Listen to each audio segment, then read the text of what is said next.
Welcome back. If you've just joined us, you're watching the news at 10 on Channels Television, coming to you live from Lagos. Here's a reminder of our major stories tonight. Federal government reopens Abuja International Airport. President gives thumbs up to Ministry of Aviation for keeping promise, also commends Nigerians for their patience. Members of the BBOG again denied access to the presidential villa. And British Prime Minister Theresa May announces early general elections.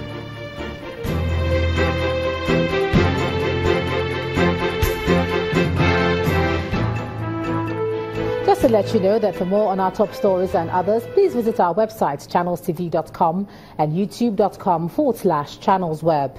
You can also watch us on the go on your mobile device. Log on to m.channelstv.com or download the Channels TV app for Android, iOS and Windows phones from their respective stores.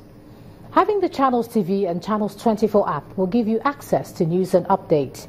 You also have the Eyewitness feature, so you too can be part of the news. Just install the app, then tap and swipe to reveal the Eyewitness menu and follow the instructions to share those pictures, videos or news of happenings around you. Now we have some of those pictures and let's share them with you now.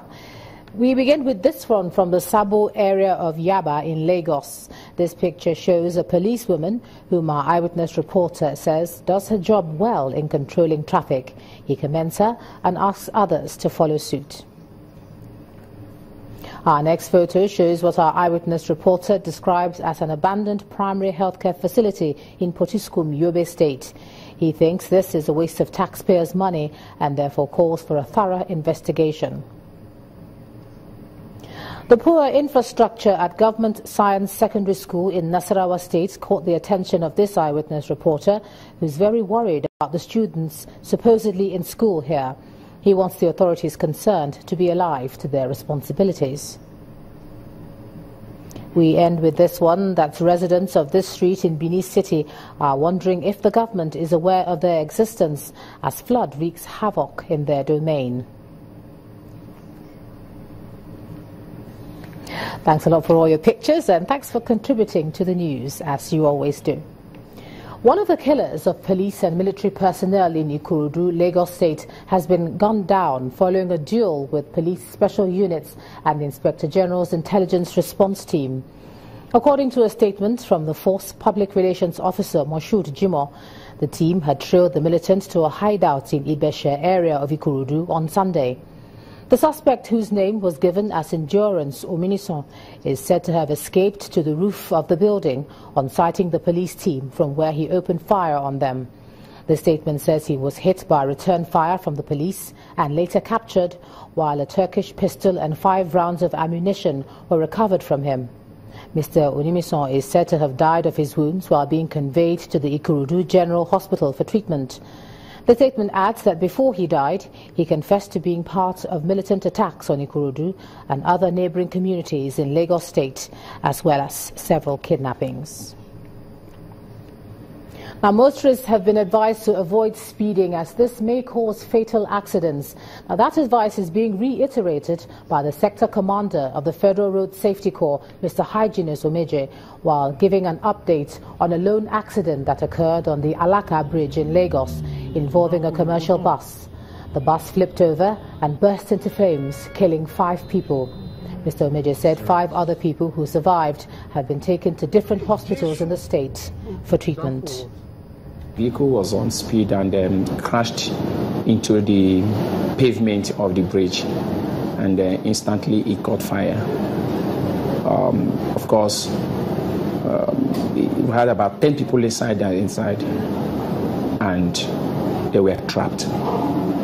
At the end of the day, by the time the dust settled, discovered 5 people lost their life in that crash, and 5 others seriously injured, burns of various degrees. It took a combined effort of all the emergency responder. If the fire service had not been prompt in their response, I don't think those even 5 people that came out alive would have rescued life. Some were taken to Lagos State University Teaching Hospital, others to other hospitals. Actually, a follow-up we made today showed that even the one that got to Lut they had to refer that one back to Bagada General Hospital because Bagada General Hospital have the best burns units in Lagos State. Anybody that goes to the road and drives dangerously or breaks one traffic regulation or the other in Lagos will definitely know for sure that he's not going to get away with it. If you escape FRSC, you will not escape LASMA. If you escape LASMA, you will not escape VIS. And if you have escaped VIS, you might not be lucky with the traffic police. Let's cross over to Abuja now. Here's Ivy Clem. Hey, Ivy. Hello, Ijoma. Nigeria's 2016 Human Development Ranking has remained static at 152 out of 188 countries, in spite of a 13% increase in index recorded between 2005 and 2015. This is according to the 2016 UNDP Human Development Report released today in Abuja. The Minister of State for Budget, Mrs. Zainab Ahmed, noted that the report indicates that Nigeria's low human development ranking is majorly born out of too many unproductive people in the country. Our correspondent Gloria Umezuki reports. A reduction in the number of unemployed persons in Nigeria. A reduction of starvation in the country, especially children in the northeast. And solving the challenge of deprivation, which persists in spite of slight progress in Nigeria's Human Development Index, can relieve the country of its low human development ranking status.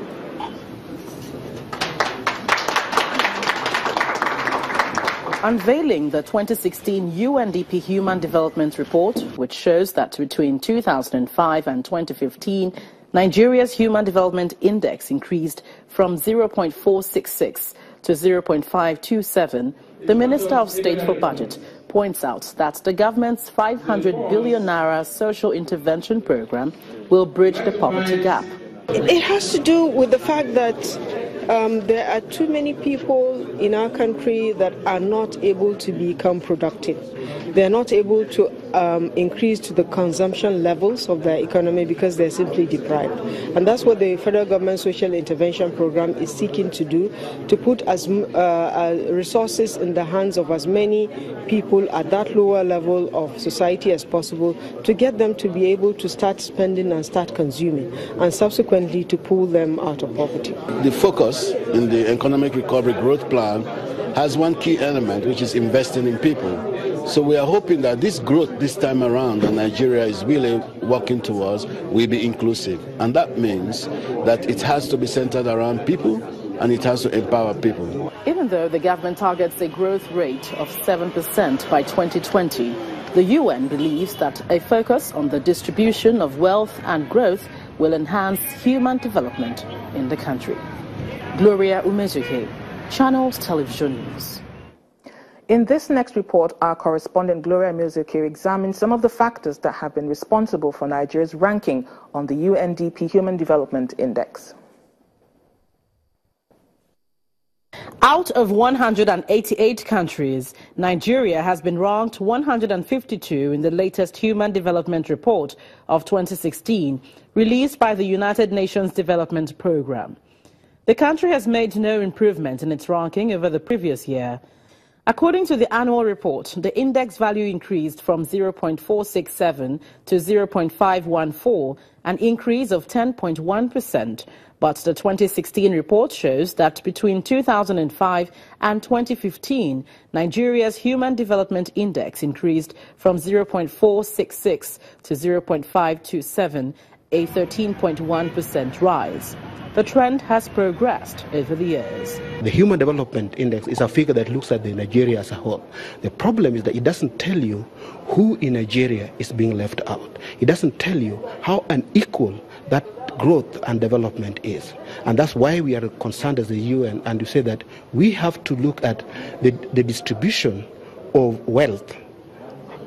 In whose hands is the wealth? The ranking puts Nigeria in the low human development bracket, which has 41 other African countries, including Angola, Tanzania, Swaziland, Cameroon and Malawi. The report says Nigeria's score for life expectancy increased from 46.1 in 1990 to 53.1 years in 2015, with regrets that there is still high gender inequality as well as income and low access to education. Starvation among children is another focal point. Over 5 million remain food insecure, and some 50,000 children are at the risk of food insecurity. The need for action, especially for children, could not be more urgent.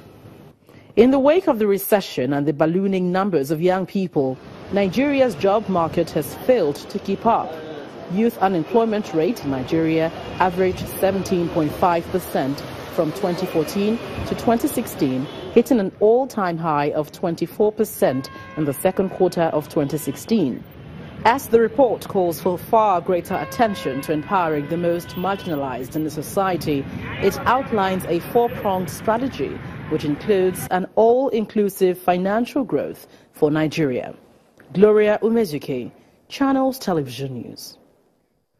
To take this further, I'm now being joined on the news at 10 by the UNDP Economic Advisor for Nigeria and ECOWAS, Ojijo Diambo. Thank you for joining us on the news at 10. Now, the latest report puts Nigeria at 152. We've been here for the past 2 years in spite of reforms. Is there any particular reason why this is so? Thank you very much. I think we should recall that the idea of the Human Development Report is not to rank geographic regions against each other, but really to see how particular regions are making progress. So in this regard, we must take into consideration the fact that Nigeria has made progress. You talked about a 13% increase in the Human Development Index between 2005 and 2015. That's very commendable. But what is more important is at least that we could have done better, at least because the Human Development Index, which is the basis of the ranking, is a composite index that looks at not just the well-being of economies, but the well-being of individuals within a particular geographic area, Nigeria in this case. And that the well-being of that individuals looks at the average income of the people in that area, but also their ability to live long and healthy lives and their access to education. Now, what's dragging Nigeria behind is not income per se, but the ability to live long and healthy lives and the ability and access to education. These are the two critical indicators that are actually dragging the country behind. So we could have done better, yes, if we made the right investments in health, in education, in access to other basic services. Okay, the other thing that's very critical is the fact that it's not just sufficient to talk about Human Development Index at an aggregate level, but also see the inequalities that exist within the society with regards to those particular indicators in terms of access to health, in terms of access to education, and in terms of income. Okay, and Nigeria is doing pretty not so well in terms of inequalities. Okay, so you mentioned inequalities. I'd just like to look at our humanitarian efforts, especially in the northeast part of the country. Do you think that our priorities are right? Are we doing well? Are we on the right track in the northeast? The northeast, of course, we all realize that we do have a humanitarian crisis in the northeast. But the efforts that are being carried out by humanitarian agencies under the leadership of the government are very commendable. And for example, if you take, for example, school feeding programs, this is a very, very important intervention, because in some of those areas, the school feeding is the only source of adequate nutrition for children. It's also a way of attracting children to school so that they can also access education. So everything that's being done in terms of rehabilitation, in terms of stabilization, is commendable. But of course, challenges remain. What we always say that these challenges are not insurmountable. With effort, we can do much more and stabilize that area. That's a very critical area so that people can go back to live their lives in the normal way that they used to do. They need security, they need protection, but they also need livelihoods. The systems of livelihoods can be restored.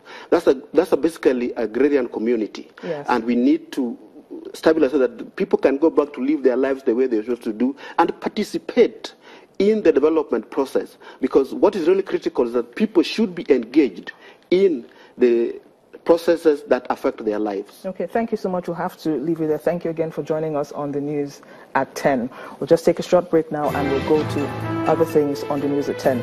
So when the news at 10 returns, a new assessment by the World Economic raises hope of Nigeria's economy and predicts a stronger economy for the country.